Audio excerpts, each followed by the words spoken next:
الحمد لله وكفى وسلام على عباده الذين اصطفى أما بعد فأعوذ بالله من الشيطان الرجيم بسم الله الرحمن الرحيم الحمد لله رب العالمين الرحمن الرحيم مالك يوم الدين إياك نعبد وإياك نستعين اهدنا الصراط المستقيم صراط الذين أنعمت عليهم غير المغضوب عليهم ولا الضالين صدق الله العظيم رب اشرح لي صدري ويسر لي أمري واحلل عقدة من لساني يفقهوا قولي سبحانك لا علم لنا إلا ما علمتنا إنك أنت العليم الحكيم يا ربي صل وسلم دائما أبدا على حبيبك خير الخلق كلهم اللهم صل على سيدنا محمد النبي الأمي وعلى آله وسلم تسليما. On numerous occasions, this is the grace of Allah subhanahu wa ta'ala. Out of the verses that we recite and the surahs and the chapter that we recite, the chapter of Fatiha, the first surah of the Quran, is one that we recite more than anything.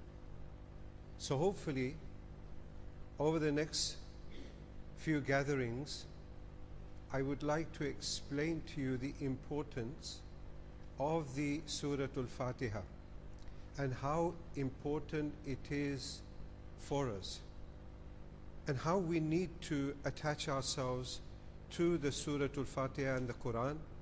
And we also need to try and understand the meanings of Surah Al-Fatiha. We recite it again and again and again, hundreds of times, thousands of times, maybe in our lifetime, hundreds of thousands of times, and maybe in the millions. Collectively, it can add up to billions and trillions of times that we recite Surah Al-Fatiha over the course of time. So for us, Alhamdulillah, this is a blessing. Allah has given us this opportunity to be able to recite the Quran. But what does it actually mean? How important is it for us? What are the virtues of Surah Al-Fatiha? What do we need to do to make sure that we recite the Surah Al-Fatiha correctly? What are the views of the scholars? What are the views of the Sahaba Ridwanullahi alayhim ajma'in? What are the ahadith of the Prophet sallallahu alaihi wasallam? What does the Quran say, for example? Right at the beginning of Surah Al-Fatiha, we have the verse Bismillahir Rahmanir Rahim. Bismillahir Rahmanir Rahim. Although all of us may not recite Bismillahir Rahmanir Rahim at the beginning of Surah Al-Fatiha and the beginning of other surahs, however, scholars differ regarding the ruling regarding reciting the Basmala. Bismillahir Rahmanir Rahim. The short form is known as Basmala. Alhamdulillahi Rabbil Alameen. The short form is known as Hamdallah. So the Basmala, do we recite it before Surah Al-Fatiha? Imam Shafi rahmatullahi alayhi says that Bismillahir Rahmanir Rahim is an actual verse of Surah Al-Fatiha. Imam Abu Hanifa rahmatullahi alayhi is of the opinion that Bismillahir Rahmanir Rahim is a separate verse of the Quran at the beginning of every surah, including the Surah Al-Fatiha. And what we learn is that Allah subhanahu wa ta'ala has revealed Bismillahir Rahmanir Rahim at the beginning of surahs to separate between the chapters of the Quran and the surahs of the Quran. There are differences of opinion. Some are of the opinion that it is only part of the Surah Al-Fatiha but not part of other surahs in the Quran. Nevertheless, it is an important verse which Allah subhanahu wa ta'ala has revealed, and we recite it again and again and again. And because we are going to be learning about Surah Al-Fatiha, and Bismillahir Rahmanir Rahim is at the beginning of Surah Al-Fatiha, it is pertinent for us to discuss the position of Bismillahir Rahmanir Rahim within the Sharia and within our lives. So first of all, we need to understand that it is without a shadow of doubt a phrase of a verse, part of a verse in the Surah An-Naml, where Allah subhanahu wa ta'ala mentions innahu min Sulaymana wa innahu bismillahir rahmanir rahim. When Sulaiman alayhi salatu wasalam wrote a letter to Bilqis, this is how he started it. Innahu min Sulaiman. The letter is from Sulaiman, and it is in the name of Allah, the most gracious, the most merciful. So altogether we have 114 surahs in the Quran, and Bismillahir Rahmanir Rahim is mentioned 114 times. Now you may ask, how comes if there is 114 surahs in the Quran and you have a separate verse in the Surah An-Naml, that should mean that there should be 115. The response to that and the answer to that is that at the beginning of Surah At-Tawbah there is no Bismillahir Rahmanir Rahim. Therefore, altogether Bismillahir Rahmanir Rahim has been mentioned in the Quran 114 times. So when we learn about the fact that Sulaiman alayhi salatu wasalam, when he wrote a letter to Bilqis and her people, this is what he started off with, we learn from that beginning any letter, any correspondence, we need to write Bismillahir Rahmanir Rahim. In the name of Allah, the most gracious, the most merciful.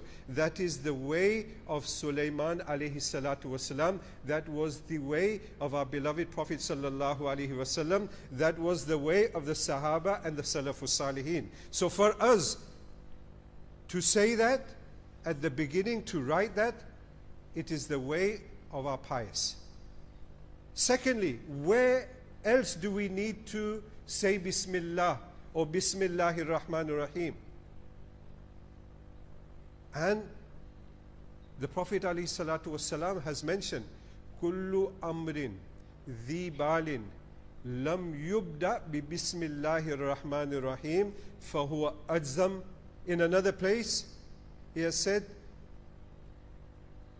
Kullu amrin dhi balin lam yubda bi Bismillahir Rahmanir Rahim fahuwa abtar. So in one place, adzam, and the other place, abtar. Meaning, any matter of importance which has not been started in the name of Allah subhanahu wa ta'ala, that is either defective or incomplete.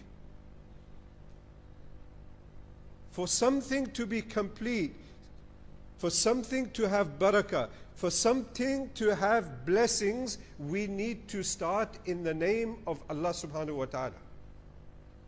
To us it might just be Bismillah, and we might not think it's important, but in the eyes of Allah subhanahu wa ta'ala, in the eyes of the Prophet sallallahu alaihi wasallam, it is very, very important. And if we are in the habit of doing so, then alhamdulillah, alhamdulillah, we need to praise Allah subhanahu wa ta'ala. However, if we are not in the habit of saying Bismillahir Rahmanir Rahim at important times, we need to do that.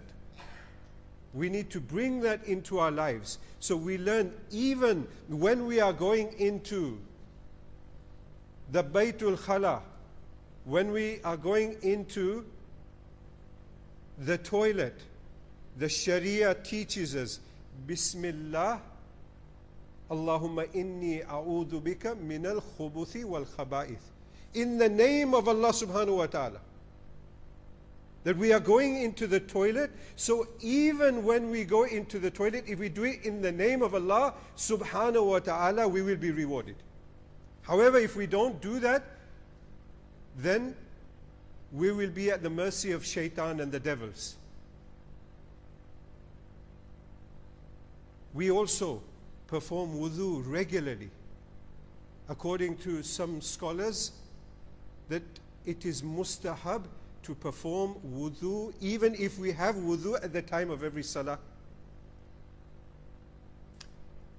You've got wudu, you want to pray one fard, Salatul Dhuhr for example, you can pray it with the same wudu, the Asr Salah. However, some scholars are of the opinion that to do the wudu again is mustahab. So we perform wudu again and again and again. And according to the hadith of the Prophet sallallahu alaihi wasallam, he mentions La wudu'a liman lam yadhkur ismallah. There is no wudu for the one who doesn't say Bismillah.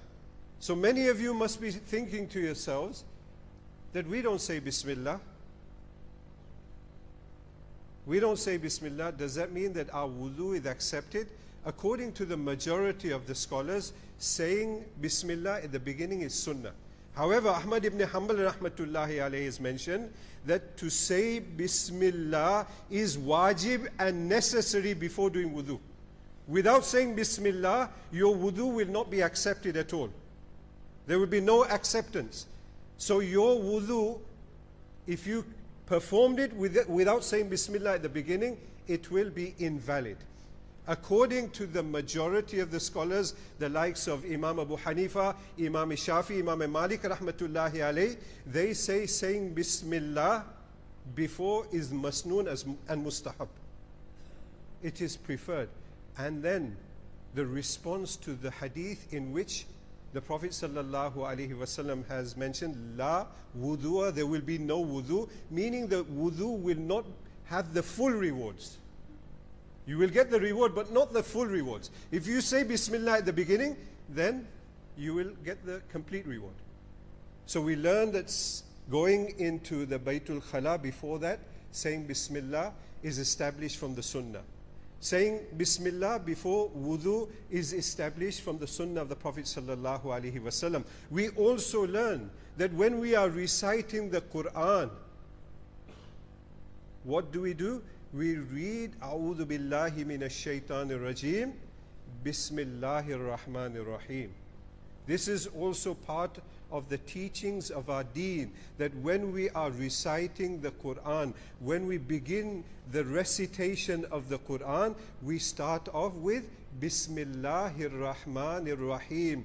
Another place where we learn that it is important to say Bismillahir rahmanir rahim. Now here we are building up to the explanation and the exegesis and the tafsir of Surah Al-Fatiha. And right at the beginning we have Bismillahir Rahmanir Rahim. There's so many virtues of Bismillahir Rahmanir Rahim. Again, one of the things of our Sharia, we learn that it is important to have halal food. Consumption of halal is imperative. Consumption of halal and lawful is imperative. Allama Baji rahmatullahi alayh, he used to ask Allah subhanahu wa ta'ala for 5 things. 5 things he used to ask Allah subhanahu wa ta'ala for. One is the ability to follow in the footsteps of the Prophet sallallahu alaihi wasallam. Also, the ma'rifah and knowledge of haqq and the truth, that Allah subhanahu wa ta'ala gives him the knowledge of the truth. What is truth? That is important.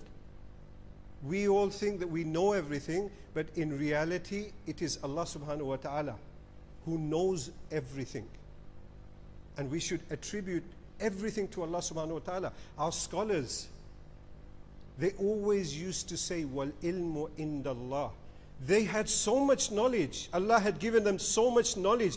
But they always used to attribute the knowledge to Allah subhanahu wa ta'ala by saying, Wal ilmu indallahi subhanahu wa ta'ala. I've explained everything in my book. You're reading this, but the knowledge is with Allah subhanahu wa ta'ala, the true knowledge. So firstly, the ability to be able to follow our beloved Prophet sallallahu alaihi wasallam, that's what he used to ask for. Then the knowledge of the truth, that Allah subhanahu wa ta'ala, give me the knowledge of the truth. What is haqiqah? Also, the third thing that he used to ask Allah subhanahu wa ta'ala for was the ma'rifah of Allah subhanahu wa ta'ala. How to become close to Allah subhanahu wa ta'ala. How to understand what Allah subhanahu wa ta'ala wants from him. What is right, what is wrong. What will keep my Creator happy. Today we want to keep our employers happy, our parents happy, our peers happy. But in reality, that is nothing compared to knowing Allah subhanahu wa ta'ala and knowing how to please Allah subhanahu wa ta'ala. The Sahaba ridwanullahi alayhim ajmain were able to do that. That is why Allah subhanahu wa ta'ala said, radiyallahu anhum waradu an. That Allah was pleased with the Sahaba and the Sahaba were pleased with Allah subhanahu wa ta'ala because they got to understand what Allah wanted from them. They got to know the knowledge of Allah subhanahu wa ta'ala. Fourthly, he used to ask for ikhlas, for sincerity. That Allah subhanahu wa ta'ala grant me sincerity in everything that I do. And many of the muhaddithun, the hadith scholars and the great scholars of the past, when they used to start their book, they used to start with the hadith, innamal a'malu bin niyat. It's a very famous hadith of the Prophet alayhi salatu wasalam. And in that, the first hadith is that all deeds depend on intention. If the intention is good, that Allah subhanahu wa ta'ala will reward one person. And if it isn't, then that person will not be rewarded. Now the reason they would put that is first to admonish themselves that you're doing this.